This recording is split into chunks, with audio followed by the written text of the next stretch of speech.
All I hear is talking, I don't sweat that. If they don't trust me either, I respect that. If she be down the ride, oh, I bet that. Good morning, good afternoon, good evening. My name is JH. How y'all doing, Postal family? Is everybody good? Is everybody cool? Is everybody clean? Are you crisp? Are you feeling airy? Let's talk. So I watched the video from Miss K yesterday, and she was talking about how things were changing and the post office is only telling people what they want them to know last minute. And unfortunately, that's just kind of how it goes. What's with all the secrecy? My opinion, let people know, let people make educated decisions and keep it moving. Good thing is that there are a bunch of people getting converted. If you are one of those people that have recently been converted within the last month and a half, 2 months, congratulations to you. If you just heard that you're about to get converted, congratulations to you as well. Put that information in the comment section so that we can big you up. You see me? Let's talk. I'm reading an article about how this whole flow is supposed to go. How the flow is supposed to go. Now, I did a video about the way that the post office is running things right now and how it was way back when. And we just need to figure out if we gonna have jobs tomorrow. And the answer to that is yes, we will have jobs tomorrow. What our jobs will be tomorrow, we don't know. So, as we're gonna jump into the article, it's a little long, but if you wanna stick around, please do. Please do. The Postal Service has rebuffed efforts to learn more about the plans by the unions again. By the unions. See, that's why my videos take so long, because I'm gonna chime in. The Union Management Associations, mailers, and the Postal Regulatory Commission. That means everybody at the top knows what's going on. Why they ain't telling us? They don't want to rattle the cage. They don't want to make people get all hyped up. But information is key.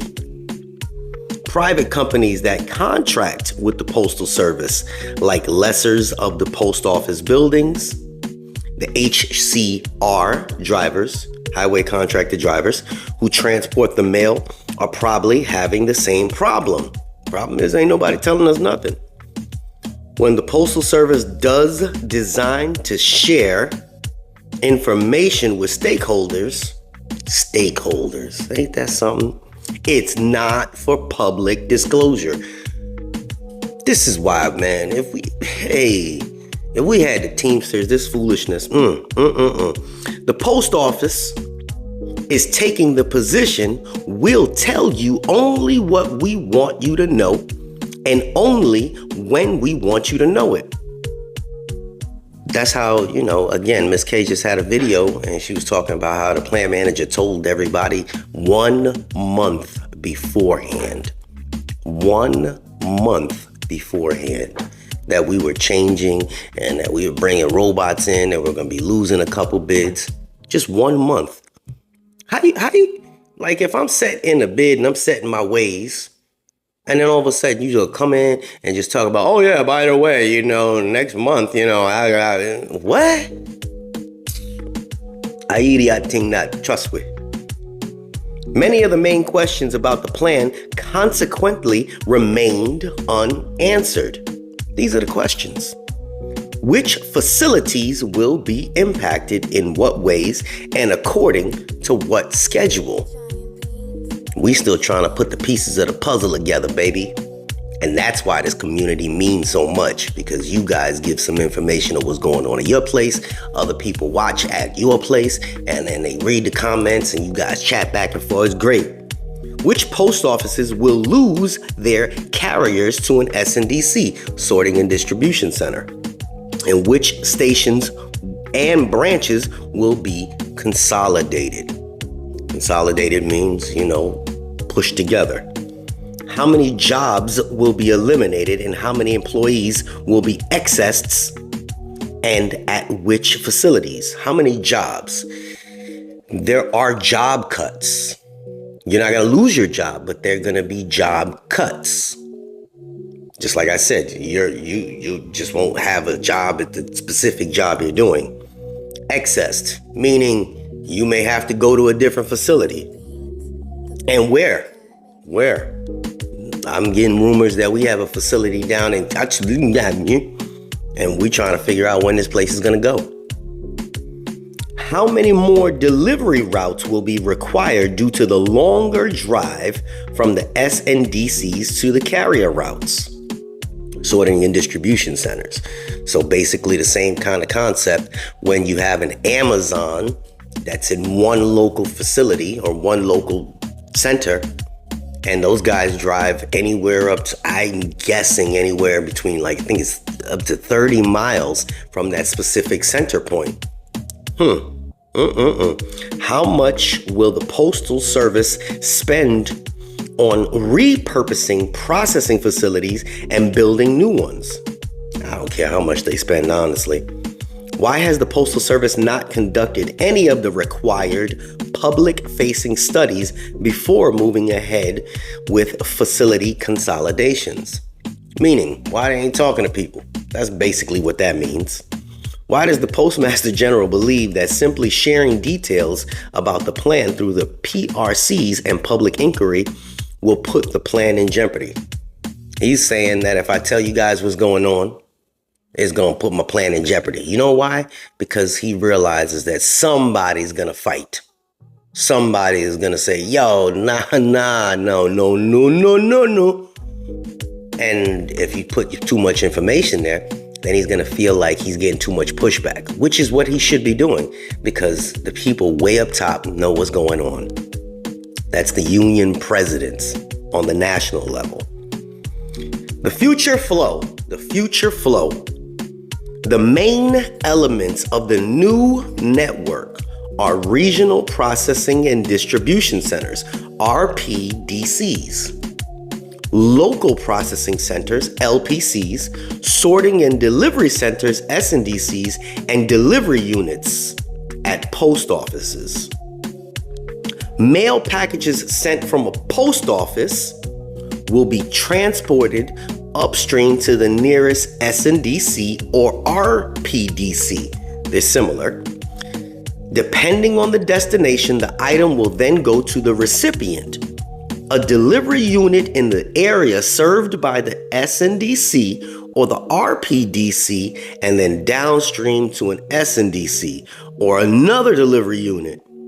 If the item is going a longer distance, it will be transported from one RPDC to another RPDC and then downstream to an LPC, an SNDC, or delivery unit. And now that may sound like that's a lot, but it's actually damn near half of the people touching it. Honestly, because you look at what we got to go through right now. If you got to go through the person at the window, give something to the window clerk. The window clerk puts it in the thing, and the window clerk gives it to the clerk in the back. That's two hands touching one piece of mail. Then they go and they bring it out to, distribution, sending it out. And then I pick it up. That's three hands picking it up, right? Then I get back to the plant. Then the mail handler has to deal with it. Once the mail handler deals with it, then he goes and he moves it to another section. Whether it's letters, then it's another person. If it's another mail handler, it's another person. Then they got another person that loads it onto another truck. So there's a lot of people that got their hands on one piece of mail. So this is going to eliminate some of that, and hopefully that'll eliminate some of the loss for our customers. And our customers, in case you didn't know, keep us in business. Unexpected expenses stressing you out? Get the money you need now with Loans for Feds, a program designed specifically for federal employees. Bad credit is not a problem. Application is fast and easy with same-day approvals. Apply now. So this is, it seems like, again, I understand his plan. I don't really care for how he's going about doing it though. That's the end-to-end route for a single piece of mail or parcel sent from a post office. But this just accounts for over 10% of total volume. Most commercial mail is dropped at a processing facility for where these mailers and network changes may just affect where they drop mail. Meaning, if you got a business that sends mail out, you got a big lawyer's office and they go and they have one person, they go drop it off at the plant and then they deal with it at the plant and they send it out. Now, they may not be able to do that. That's what that means. Amazon, however, doesn't drop everything at a processing center. In order to get same-day delivery, Amazon transports many of its packages to thousands of post offices early morning for the last mile delivery by the Postal Service. If you work at a station, which half of you guys do, you'll know that Amazon show up to your place at 1 o'clock, 2 o'clock, 3 o'clock in the morning. They drop off these huge pallets and say, hey, y'all deal with this bullshit. And then our carriers got to deal with it, which kind of sucks because if they drop the stuff off, our clerks have to deal with Amazon. We have to deal with our own packages. And then the carriers got to deal with all that which is getting foolish, man. Because our carriers, in case you guys didn't know, they're delivering Amazon. They're delivering Walmart. They deliver some of UPS stuff. Man, the post office do some stuff. You see me? What else? In the new network, Amazon will be able to simply drop its shipments at an S&DC. It will be much the same for UPS, which also uses the Postal Service for the last mile. We it. Our big mailers may enjoy a similar benefit with next day delivery over a larger geographic range. DeJoy says this will be a game changer that will help expand the post office market share of parcel businesses and pay for the added expenses of his network transformation. As he said at the Postal Forum, once completed, this new network will be able to accept mail and packages at specified cutoff times and reach millions of delivery points the next day, taking the Postal Service from the leader in the last mile to the leader in the last 150 miles. I get that. You guys still with me, or did you fade away? Regional processing and distribution centers. The largest and the most strategically important facilities in the new network will be the 60 regional processing and distribution centers. These RPDCs will have the capacity to handle all volume transported into and out of regions. That's the 60 that he's consolidating from 400. Ain't that about a son of a mother? In his testimony to the House Oversight Committee in May, which you guys heard, DeJoy said that the operations from 400 facilities would be consolidated into these 60 RPDCs. At the Postal Forum, he indicated that the Postal Service will also deploy annexes and some outsourced functions into the RPDCs. The RPDCs will have a similar configuration, the same sorting machines in the same place. The uniformity and standardization is intended to improve productivity and efficiency, and it means that anyone familiar with one RPDC will be instantly familiar with others. So, at the Postal Forum, the PMG, Postmaster General, said that 45 of the RPDCs will be in existing postal facilities, and the other 15 will be new facilities in areas of the country that have experienced expansive growth. Texas, Florida, Arizona, Nevada, Georgia, and Carolinas. So the first wave of RPDCs include Richmond, Chicago, Houston, Portland, Jacksonville, Boise, Greensboro, Santa Clarita, Atlanta, Indianapolis, and Charlotte. That's all we're going to talk about for today because people have short attention spans, and that's okay. But we're going to get more into this because this is kind of giving you an underlying of where we will be and what's going to happen. What's Jay's take on it? Well, unions And people that are watching me, bring your ass to the union meetings. Explain your displeasure with what you're seeing and what's going on. Because honestly, if you don't explain it, they're not gonna know. Even if they do know, they don't care because there's not enough people to say, hey, So from what one of my friends told me is that they only need a certain percentage in order for a vote to pass. Think about that. Whoever's present, that's who they listen to. The people that are present are the voices.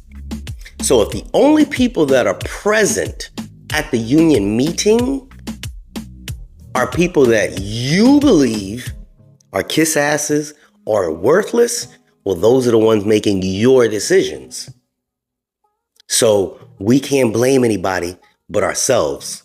If we don't show up and say, whoa, okay, I see you guys always have these same 20 here and use this to get out of work, but now there's 80 of us here and the other 60 don't believe that these people here are representing our cause or what we want.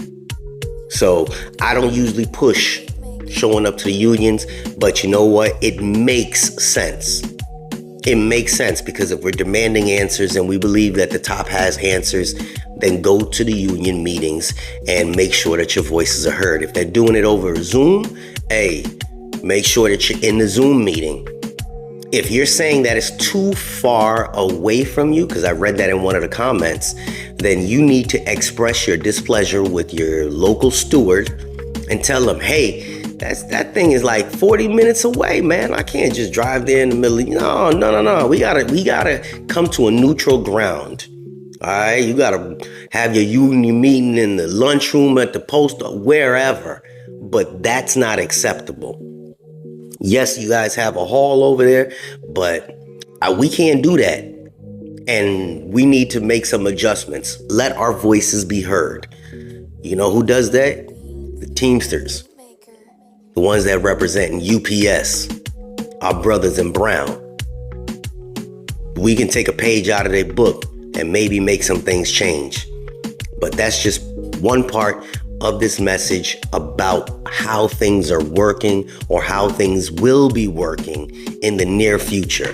All right, this is JH, and thank you, sir, for telling me that my microphone looked like a penis. Yeah, because that was most important. I can't make this stuff up. I can't make it up. Look at my last video's comment. I don't understand it. There's not a green screen in your background. Man, you're missing the message, man. Just pay attention to the message. It doesn't matter if I have a blue microphone, a green microphone. It doesn't matter if I'm wearing a shirt, no hat, yes hat, whatever. Just the message. It's the message, my friends. Don't miss the point of the message. This is JH, and we out.